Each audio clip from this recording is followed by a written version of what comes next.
बिस्मिल्लाहिर्रहमानिर्रहीम। अस्सलाम वालेकुम viewers, welcome to my YouTube channel Dil Pakistan.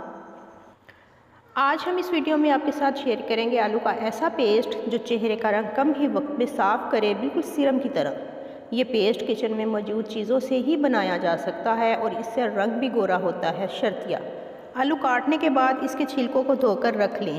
Blender में आलू के कटे हुए छिलके, 2 चम्मच अरके गुलाब, 3 चम्मच इमली का पानी और 3 चम्मच कच्चा दूध डालें। इसको अच्छी तरह ब्लेंड करें। एक गाढ़ा पेस्ट तैयार हो जाएगा। जैसे ही पेस्ट तैयार हो जाए, इसको अपने चेहरे पर, गर्दन पर अच्छी तरह से लगाएं। अगर घर का कोई और काम कर रही हैं तो इससे पहले ये पेस्ट लगाकर छोड़ दें। काम भी साथ साथ करती रहें और पेस्ट भी लगा रहने दें।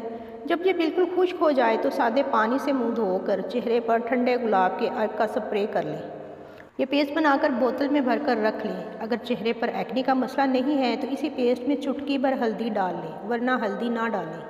वीडियो पसंद आए तो लाइक और शेयर कर दें। चैनल पर नए हैं तो चैनल को सब्सक्राइब कर दें और साथ बने बेल आइकन को भी प्रेस कर दें ताकि हर आने वाली नई वीडियो का नोटिफिकेशन आपको मिल सके।